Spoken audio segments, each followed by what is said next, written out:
Alhamdulillah, alhamdulillahilladzi an'ama 'alaina bi katsirin ni'mah wa in ta'uddu ni'matallahi la tuhsuha. Asyhadu an la ilaha illallah wahdahu la syarika lah wa asyhadu anna sayyidana wa nabiyyana Muhammadan abduhu wa rasuluhu la nabiyya ba'dah. Allahumma salli wa sallim wa barik ala sayyidina Muhammadin wa ala alihi wa ashabihi wa man tabi'ahu ila yaumiddin. Amma ba'du, fa ya ibadallah, usikum wa nafsi bittaqwallah faqad fazal muttaqun. Ittaqullaha haqqa tuqatih wa la tamutunna illa wa antum muslimun. Ma'asyiral muslimin, sidang Jumat yang dimuliakan Allah Subhanahu wa taala. Alhamdulillah, puji serta syukur selayaknya kita panjatkan kehadiran Allah Subhanahu wa taala yang hingga saat ini masih mempercayai kita, masih mengamanahkan kepada kita dengan berbagai macam nikmat-Nya. Dan alhamdulillah, dengan nikmat yang Allah berikan kepada kita dapat melangkahkan kedua kaki kita, memantapkan niat kita menuju tempat yang mulia ini dalam rangka melaksanakan salah satu kewajiban kita, salat Jumat berjamaah. Dengan harapan mudah-mudahan segala amal ibadah yang telah sedang dan akan kita lakukan semuanya mendapat ridho dari Allah Subhanahu wa taala. Selawat dan salam tercurah kepada junjungan Allah besar Muhammad sallallahu alaihi wasallam. Mudah-mudahan kita tetap istiqomah sampai akhir hayat kita dan nanti bersama Rasulullah di surganya Allah Subhanahu wa taala. Ma'asyiral muslimin, sidang Jumat yang dimuliakan Allah Subhanahu wa taala. Melalui mimbar Jumat ini hati berwasiat kepada pribadi dan jamaah sekalian. Marilah kita tingkatkan iman dan takwa kita kepada Allah Subhanahu wa taala.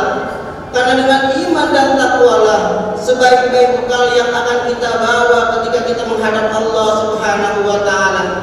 Dan dengan iman dan takwalah kita akan memperoleh kebahagiaan baik di dunia maupun di akhirat. Dengan cara melaksanakan segala yang diperintah Allah dan menjauhi segala yang dilarang oleh Allah Subhanahu wa taala. Ma'asyiral muslimin, sidang Jumat yang dimuliakan Allah Subhanahu wa taala. Dalam suatu kisah pada masa kerajaan Turki Utsmani, ketika dipimpin oleh seorang sultan yang bernama Sultan Murad Ahmad, seorang raja yang sangat bijaksana dan sangat dicintai oleh rakyatnya. Hiduplah sepasang suami istri setengah paruh baya, yang mana setiap malam suaminya selalu pergi ke tempat pedagang minuman keras, dan kadang-kadang dia membelinya dan membawa pulang ke rumahnya. Bahkan dia juga sering pergi ke tempat pelacuran, kemudian setelah tengah malam dia pulang ke rumah. Hal ini dilakukan hari demi hari, bulan demi bulan, bahkan tahun demi tahun. Namun demikian, beliau tetap melaksanakan sholat, sehingga para tetangganya berprasangka buruk kepadanya dan menganggap beliau adalah orang yang fasik. Pada suatu sore, Sultan Murad Ahmad merasa gelisah. Entah apa sebabnya, dia pun tidak tahu. Seakan-akan ada yang membimbingnya untuk keluar dari istana. Akhirnya Sultan Murad Ahmad beserta beberapa pengawalnya keluar dari istana dengan tujuan untuk berkeliling mengontrol rakyatnya. Dan sebenarnya hal ini sering beliau lakukan dengan pakaian yang ala kadarnya agar tidak dikenali oleh rakyatnya. Sultan Murad Ahmad berjalan dengan pengawalnya. Di pertengahan jalan, Sultan Murad Ahmad melihat sesosok mayat di jalan. Sultan Murad Ahmad turun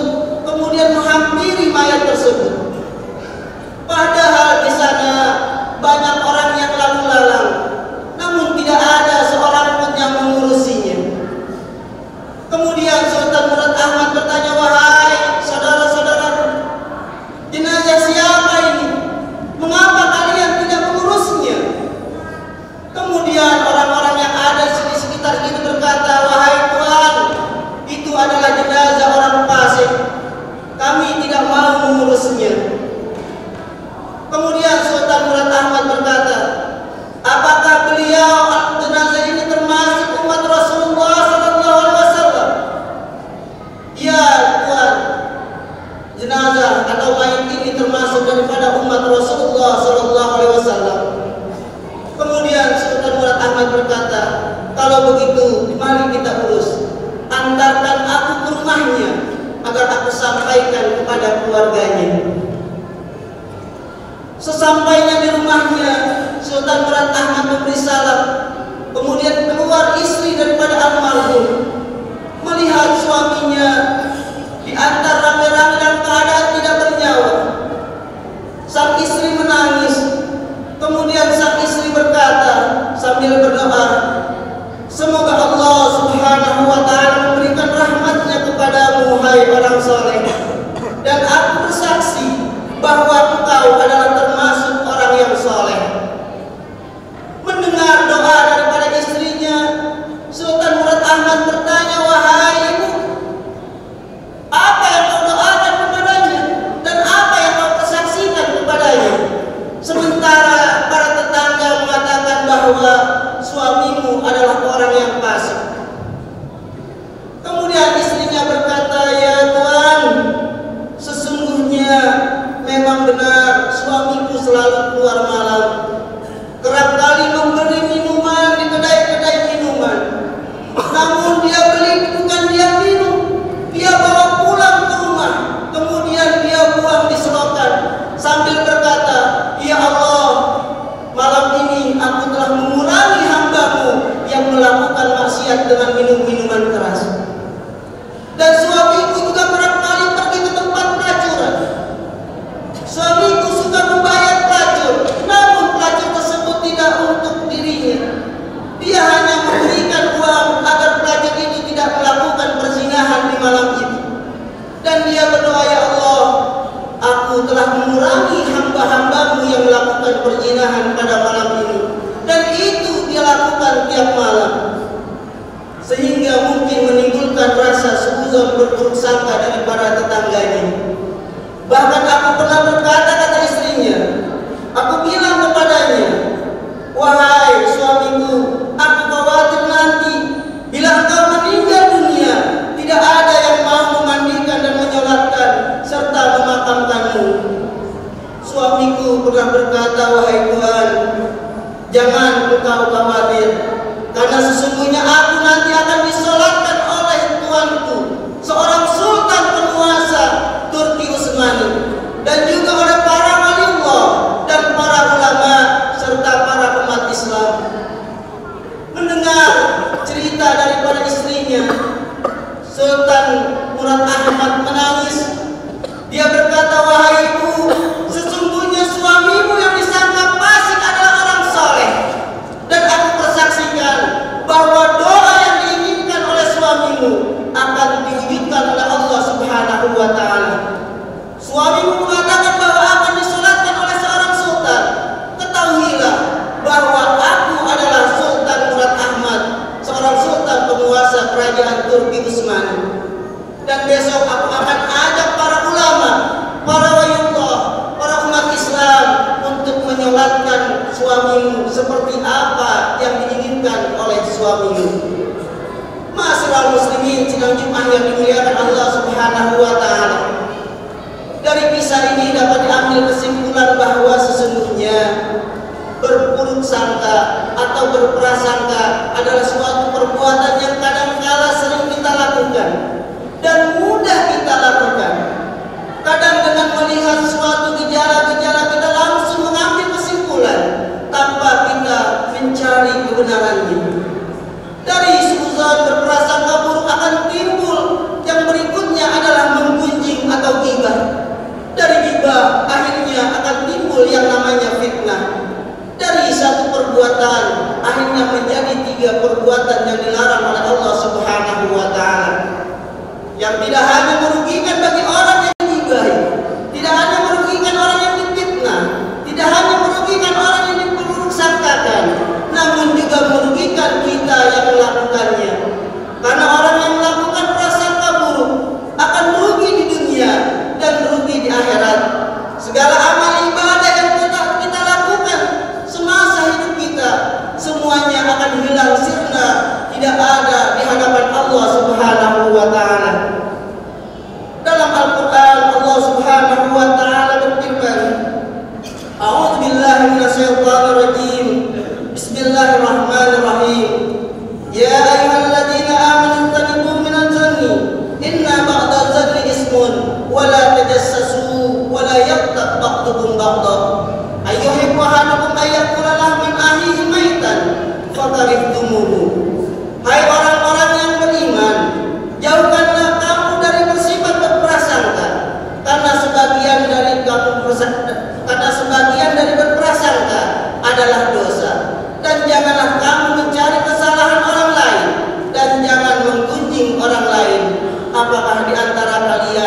ada yang suka memakan daging saudaramu yang sudah mati, pasti kamu akan merasa jijik. Dalam hadis Rasulullah SAW bersabda, "Iyyakum waz-zanni, fa inna zanni akdzabul hadis." Jauhilah berprasangka buruk, karena berprasangka buruk adalah ucapan yang paling dusta. Bahkan ketika Rasulullah SAW Isra dan Mi'raj, Rasulullah diperlihatkan oleh Allah Subhanahu wa taala ada sekumpulan wanita. Mereka saling mencakar antara yang satu dengan yang lainnya. Kemudian dari cakaran tersebut keluar darah, nanah dan daging yang busuk, dan mereka memakan daging tersebut. Kemudian mereka berteriak dan mereka lakukan itu berulang-ulang. Kemudian Rasulullah bertanya kepada Jibril, "Ya Jibril, siapakah mereka itu? Mengapa mereka melakukan hal seperti itu?" Jibril menjawab, "Ya Rasulullah, ya Muhammad, itu adalah gambaran umatmu yang di dunia selalu berprasangka buruk, berbuat ghibah, berbuat fitnah. Dia seakan-akan memakan daging saudaranya sendiri." Ma'asyiral muslimin sidang Jumat yang dimuliakan Allah Subhanahu wa taala. Abu Hatim bin Hibban dalam kitab Ar-Rawdah Al-Muqallah berkata, sesungguhnya orang yang memikirkan keburukan dirinya sendiri dan melupakan keburukan orang lain akan membuat hatinya menjadi tentram dan tidak merasa capek. Dan orang yang selalu melihat atau memperhatikan keburukan orang lain dan melupakan keburukan dirinya, maka hatinya akan buta dan merasa dirinya paling benar.